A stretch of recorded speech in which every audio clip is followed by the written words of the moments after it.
Madame Yao Afouenikez, épouse Nguessambi, membre du bureau politique du PDCI-RDA, secrétaire générale de section du PDCI-RDA, présidente fondatrice de l'ONG Ecloin, une ONG internationale, ex-enseignante à la retraite et femme entrepreneur. C'est celle que nous recevons aujourd'hui dans le cadre de notre échange pour les femmes du 8 mars. Mesdames et messieurs, chers téléspectateurs de PDCI TV, bonjour et bienvenue sur votre chaîne préférée. Officialisée depuis 1977 par l'Organisation des Nations Unies, la Journée pour les droits des femmes couvre le monde entier et a comme objectif de célébrer les avancées des droits des femmes.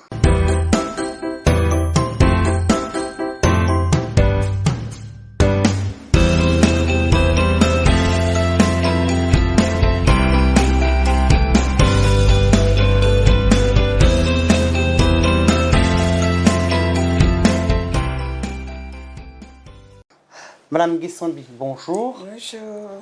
Pour vous, une journée dédiée spécialement aux droits des femmes, est-ce que c'est important?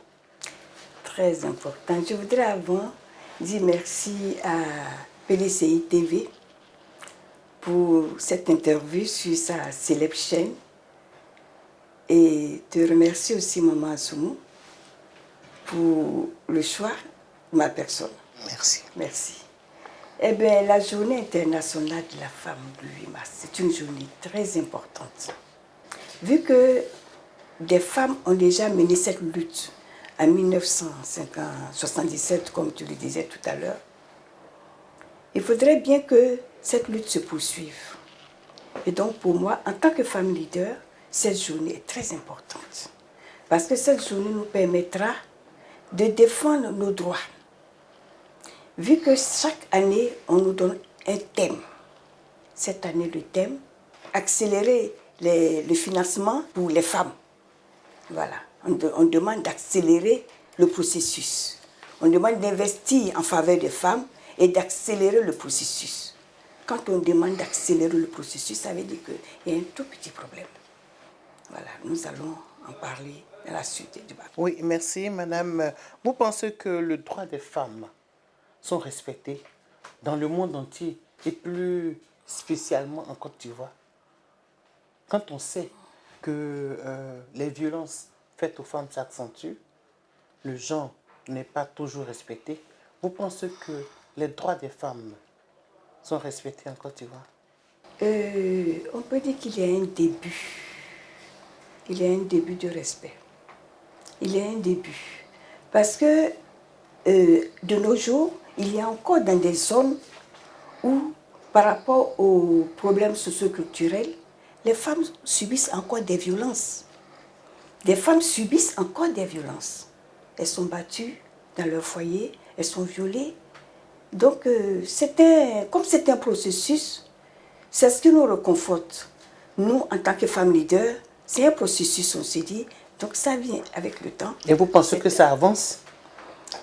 Oh, un tout petit peu. C'est vraiment lent. C'est pour ça que d'ailleurs, on demande d'accélérer le processus cette année. Mais qui doit accélérer? Est-ce une volonté politique?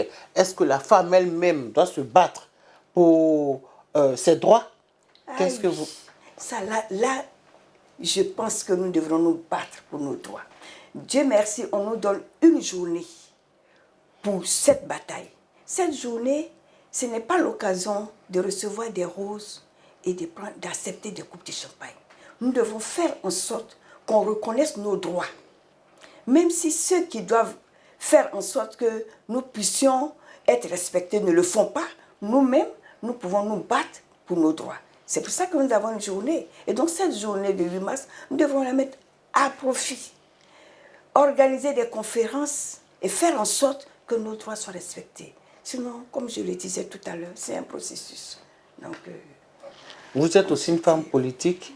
On revient dans votre parti politique. Vous pensez qu'au niveau de votre parti politique, les femmes sont suffisamment respectées, les femmes sont suffisamment inscrites au niveau des instances de décision?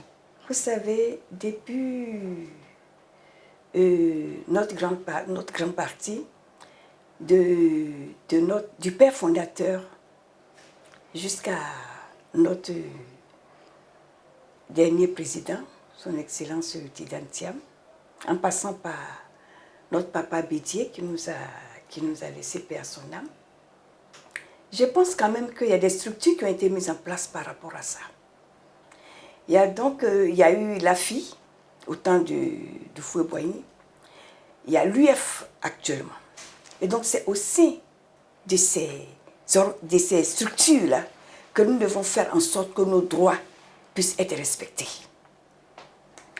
Sinon que je pense qu'on parle d'accélération là. Cette année 2024, on parle d'accélérer. Il ne s'agit pas, je pense que ce ne serait pas seulement au niveau de l'aide financière, mais je pense que dans tous les domaines, il faut accélérer le processus. Et je souhaite que ce processus soit aussi accéléré au PDCI-RDA. Dieu merci, nous avons un nouveau président. Il parle de ça.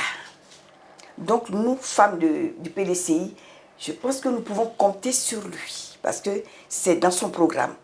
Il en a parlé. Donc on se dit que ça va aller de l'avant, ça va certainement accélérer.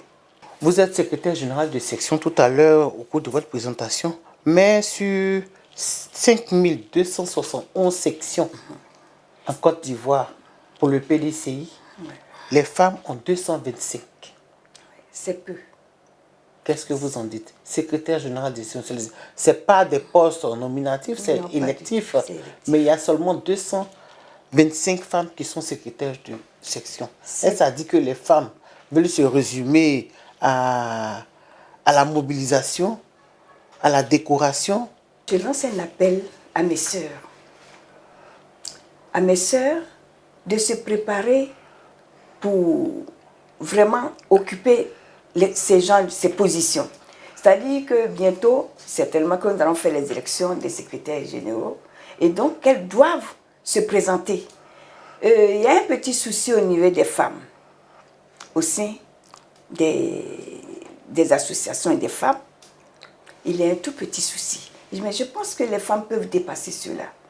Dans un quartier, si on doit installer une section, il faut bien que les femmes puissent se décider pour être élues aussi au poste de secrétaire général. Parce que nous, en son temps, nous nous sommes battus. Nous, en son temps, c'était des élections. Nous nous sommes présentés. Je me souviens ce jour-là, il y avait 2 messieurs contre moi. Mais c'est moi qui ai pris la section. Donc je pense que les femmes doivent, je lance vraiment un appel à ces femmes-là, à nos sœurs, pour qu'elles puissent se présenter aussi pour être secrétaire générale, pour qu'on puisse augmenter le nombre de femmes secrétaires générales. Parce qu'effectivement, il y a une petite organisation qui est là, mais vous voyez qu'il n'y a pas assez de femmes secrétaires générales.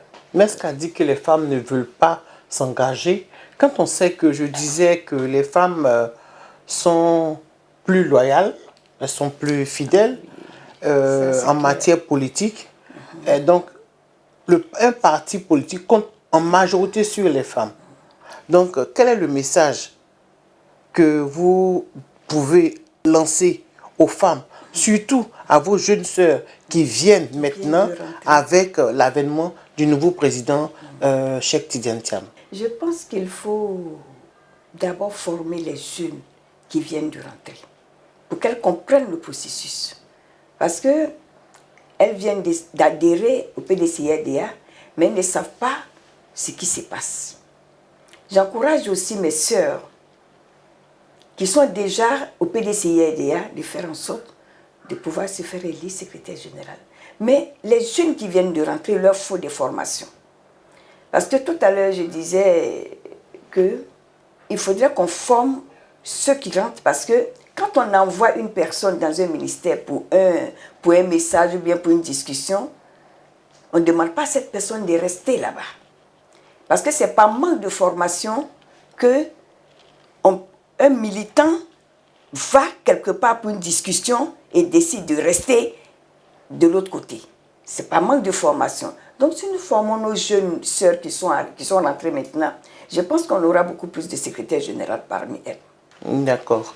Madame Dessambi, avant de clore notre échange, si vous avez un message à lancer au président du PDC RDA, le président Cheikh Tidiane Thiam, que lui direz-vous? J'ai envie de vous dire, il est en face de vous, il vous écoute. Aujourd'hui, c'est la journée internationale des droits des femmes. Qu'est-ce que vous avez envie de dire au président qui est là, qui vous écoute? Je voudrais, avant lui, de féliciter encore une fois pour sa brillante élection à Yamoussoukro. J'y étais, j'ai même eu l'occasion de le rencontrer et de discuter un peu avec lui. Nous sommes très heureuses de son arrivée, parce qu'on l'attendait de toute façon. Alors, Son Excellence, mon président, nous comptons sur vous. Et je voudrais vous dire avant que vous pouvez compter sur nous pour la mobilisation, parce que nous devrions aller en 2025 pour les élections. Et comme tout dernièrement la CAN vient de se dérouler, la CAN cette fois-ci, ce sera au PDC-RDA. Et ce sera nous, les éléphants. Et donc la coupe ne bougera pas, parce que ce sera vous, notre faille. Voilà. Merci. Elle a bien dit, elle a dit que cette année, la CAN est restée en Côte d'Ivoire et en 2025, la coupe restera au PDCI, c'est-à-dire que le pouvoir sera au PDCI. Tout à fait. Elle a dit, et Dieu l'a gré. Merci beaucoup de nous avoir suivis. Merci à vous, Madame Nguessambi, d'avoir accepté notre invitation. Merci de nous avoir suivis, chers téléspectateurs, et à très bientôt pour un prochain numéro. Dieu nous garde. Merci.